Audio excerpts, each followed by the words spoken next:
کریمہ سے پتہ چلا، معلوم ہوا کہ اللہ تبارک و تعالی جل مجدہ الکریم اپنے پیارے محبوب جناب احمد مجتبیٰ محمد مصطفیٰ صلی اللہ تعالی علیہ وسلم کو کیسے مقام اور کیسے مرتبے سے نواز رہا ہے کہ رسول اللہ صلی اللہ علیہ وسلم جو دے دے وہ لے لے، اور جس چیز سے پیارے آقا صلی اللہ تعالی علیہ وسلم منع کر دے اس سے رک جائے۔ اللہ تبارک و تعالی جل مجدہ الکریم نے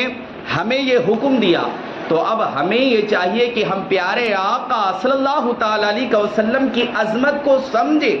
پیارے آقا صلی اللہ تعالی علیہ وسلم کے مراتب کو جانیں، اور پیارے آقا صلی اللہ تعالی علیہ وسلم کی اطاعت کریں، اور پیارے آقا صلی اللہ تعالی علیہ وسلم کی محبت اپنے دلوں میں بسائے، تاکہ دنیا بھی سنور جائے اور آخرت بھی سنور جائے، اور پیارے کلام پاک کی اس آیت کریمہ پر عمل بھی ہو جائے، اور رب کائنات کو راضی کرنے کا ایک طریقہ اختیار کر لے۔ تو سامعین محترم، ہمارے پیارے آقا صلی اللہ تعالی علیہ وسلم کی وہ ذات بابرکات ہے کہ جب حضرت علی کرم اللہ وجہ الکریم پیارے آقا صلی اللہ علیہ وسلم کی بارگاہ میں آتی ہیں اور اپنی دکھتی ہوئی آنکھ کی شکایت پیارے آقا صلی اللہ تعالی علیہ وسلم کی بارگاہ میں کرتے ہیں، اور پیارے آقا صلی اللہ تعالی علیہ وسلم حضرت علی کی آنکھ پر دم کر دیتے ہیں تو شفا پا جاتے ہیں۔ حضرت ابو بکر صدیق رضی اللہ تعالی عنہ کے پیر میں سانپ ڈھس لیتا ہے، زہر چڑھ جاتا ہے، پیارے آقا صلی اللہ تعالی علیہ وسلم اپنے دستے شفقت رکھ دیتے تو زہر دور ہو جایا کرتا ہے۔ ہمارے پیارے آقا صلی اللہ تعالی علیہ وسلم کی بارگاہ میں جب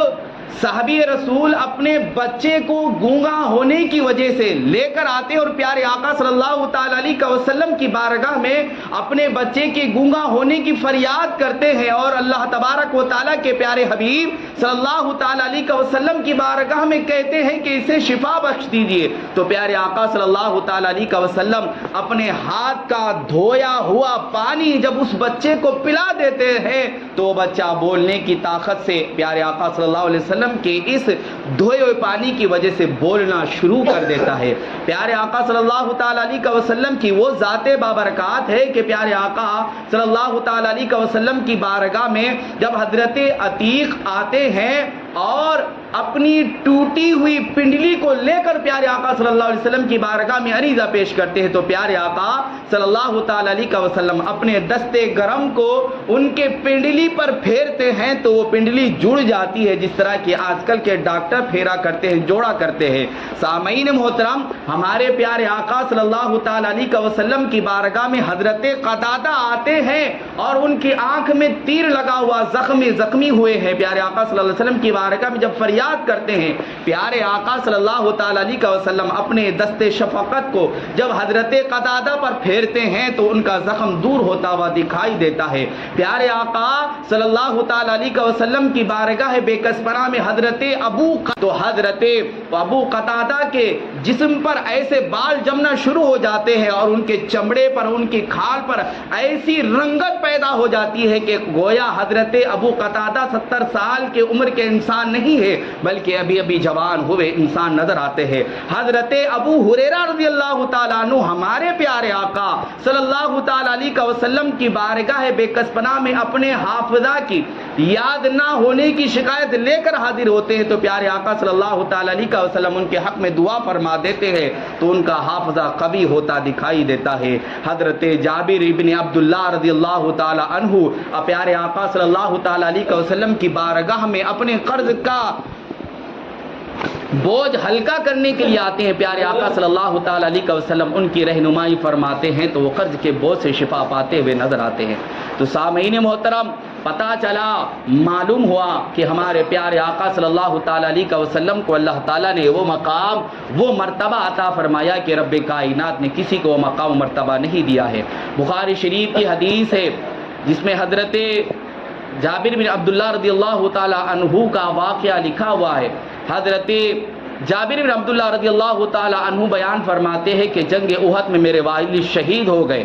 اور جب وہ دنیا سے گئے تو 6 لڑکیاں اور کچھ قرض چھوڑ کر گئے تھے اور جب کھجور ٹوٹنے کا موقع آیا تو حضرت جابر بن عبداللہ کہتے کہ میں پیارے آقا صلی اللہ علیہ وسلم کی بارگاہ میں حاضر ہوا، اور حاضر ہونے کے بعد پیارے آقا صلی اللہ تعالیٰ علیہ وسلم سے اپنی بات بتائی کہ یا رسول اللہ صلی اللہ تعالیٰ علیہ وسلم، میرے والد محترم تو شہید ہو گئے ہیں اور 6 لڑکیاں اور کچھ قرض چھوڑ کر گئے ہیں، اور میں اس بات کا خوف رکھتا ہوں کہ قرض والے لوگ آئیں گے اور جھگڑا شروع کر دیں گے، جس وقت کھجور توڑے جائیں گے، کھجور اتارے جائیں گے، یا رسول اللہ صلی اللہ تعالیٰ علیہ وسلم آپ حاضر ہو جائیں گے تو آپ کو دیکھ کر لوگ جھگڑا نہیں کریں گے۔ تو پیارے آقا صلی اللہ تعالیٰ علیہ وسلم نے حضرت جابر بن عبداللہ سے کہا آپ جاؤ اور کھجوریں توڑو اور ان کا ڈھیر الگ الگ لگا دو، میں وہاں پر پہنچ جاؤں گا۔ جب حضرت جابر بن عبداللہ نے پیارے آقا صلی اللہ علیہ وسلم کے فرمان پر عمل کیا اور کھجوریں توڑی اور الگ الگ ڈھیر لگا دیا، پیارے آقا صلی اللہ علیہ وسلم جب پہنچے تو قرض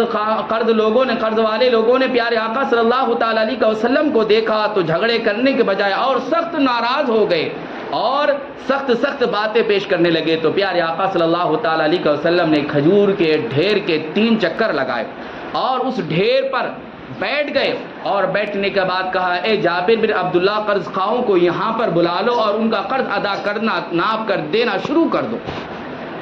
تو حضرت جابر بن عبداللہ نے پیارے آقا صلی اللہ علیہ وسلم کے فرمان کو سنا اور ناپ کر توڑ کر قرض خواہوں کے قرض کو ادا کرتے گئے۔ حضرت جابر بن عبداللہ فرماتے ہیں کہ پیارے آقا صلی اللہ تعالیٰ علیہ وسلم کی وہ برکت تھی کہ میں نے قرض خواہوں کے تمام قرض کو ادا کر دیا۔ میری تو یہ نیت تھی، میں تو یہی چاہتا تھا، میرا تو خیال یہی تھا کہ قرض خواہوں کا قرض ادا ہو جائے، قرض والوں کو قرض دے دیا جائے اور میری بہنوں کو ایک کھجور بھی نہ ملے تو بھلا ہے۔ لیکن فرماتے ہیں کہ پیارے آقا صلی اللہ تعالیٰ علیہ وسلم کی آمد تھی، پیارے آقا صلی اللہ تعالیٰ علیہ وسلم کا وہاں پر رہنا، موجود ہونا اس بات کی دلیل تھی کہ پیارے آقا صلی اللہ علیہ وسلم کے آنے کی وجہ سے قرض خواہوں کے قرض کے بوجھ کو ہلکا کر دیا گیا۔ لیکن یا رسول اللہ صلی اللہ تعالیٰ علیہ وسلم، آپ کی آمد کی وجہ سے کھجوروں کا ڈھیر جیسا کی تیسا دکھائی دیتا ہے، یہ بھی پتہ نہیں لگتا ہے کہ اس میں سے ایک کھجور نکال دیا گیا ہو۔ سبحان اللہ، ماشاء اللہ، ہمارے پیارے آقا صلی اللہ تعالیٰ